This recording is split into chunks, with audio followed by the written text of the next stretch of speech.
Morning. I'm Adam Hammonds, Director of Elections and Voter Registration for Spartanburg County. We'll talk today about the absentee voting process. That's something that a lot of folks are interested in, something that a lot of folks use to cast their ballot each year. So it's an important part of what we do and something we just want to kind of go over the basics of. Absentee is really easy in South Carolina. The first step is you have to call our office or come by our office to get an application, which is basically just a form you're filling out saying, I've got a reason I'm not going to be able to vote at my polling place or at early voting, and then you're going to sign that form and date it so we have proof of you requesting it. So we're not just mailing ballots to anybody. The voter has to request that ballot. And you have to have one of the reasons of why you're voting absentee.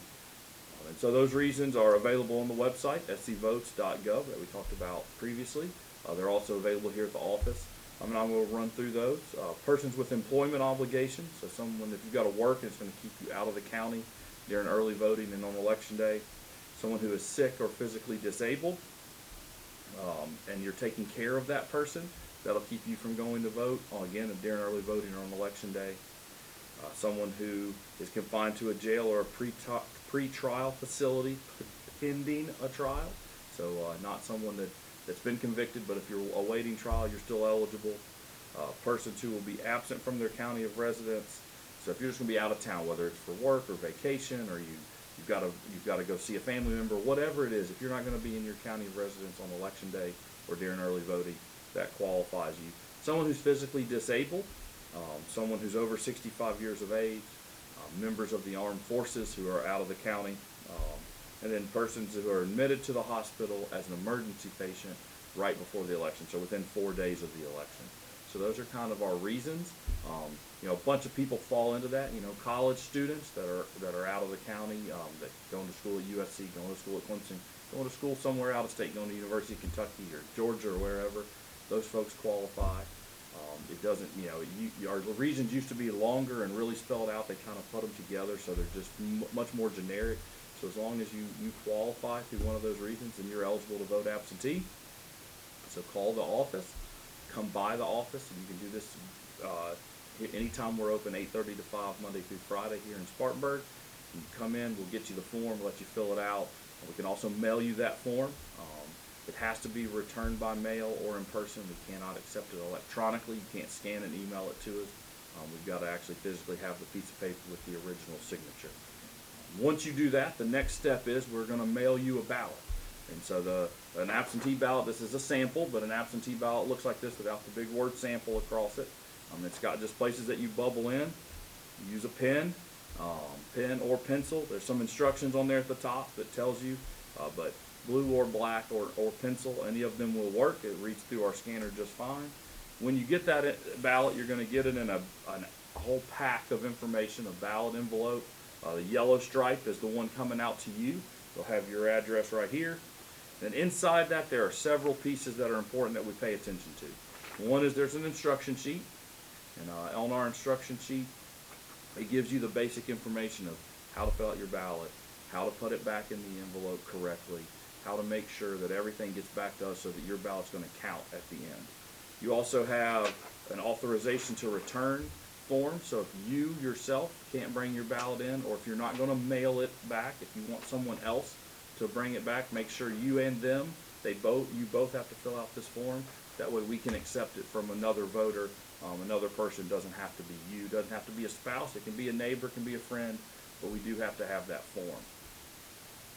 There's a secrecy envelope, ballot here in secrecy envelope. Once you're done filling out your ballot, you're going to fill out your ballot, bubble in whoever the person is you want. You're going to fold that up. Once you fold that up so it actually folds, and then we want to put it in the envelope so that this provides your ballot, the secrecy of it, so no one knows who you voted for.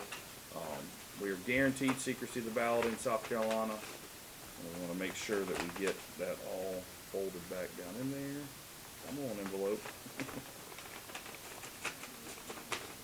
And then we lick it, seal it, just like you would any regular envelope, seal it up. Now you also have your return envelope. This is the important one. This is the one with the purple stripe on it. It's already got our address. It already knows where to send it to. That's already on there. You can see our address. But the important part is the back. And on the back is where the voter's oath is and where the voter has to sign. And that information is your signature, the date that you're signing it, and then you've got to get a witness. And so your witness has to sign the envelope as well. That's just someone that witnessed you sign. It doesn't have, again, doesn't have to be a registered voter. It doesn't have to be someone who knows you. It can be a neighbor, it can be a friend, but it does have to be witnessed.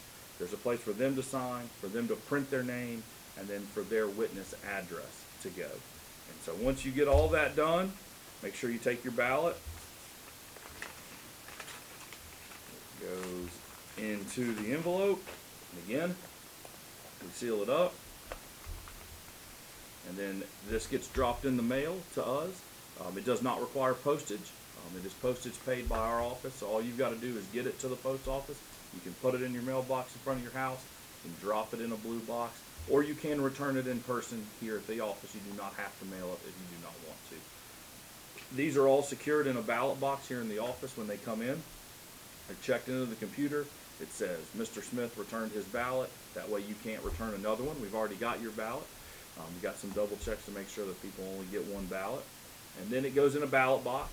On election day, we open that ballot box, and then we begin the opening process. And this is where that secrecy envelope is important. So the first step we do is we check and we make sure that the ballot is, that the envelope is signed, that all the witness information is filled out correctly. So now we know this ballot's good. It's going to be counted. So then we open the envelope, and once we open it, we separate them.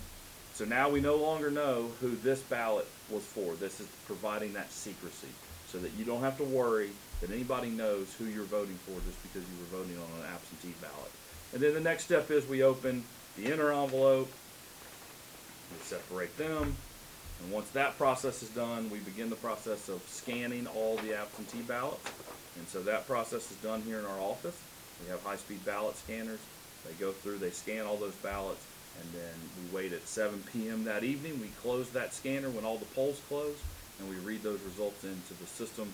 So usually the first information you see, if you're watching the news and you see, with 1% reporting, this is what the results are. Those are usually your absentee results. Those are the folks who get their information the first, because their ballots have already been in our office.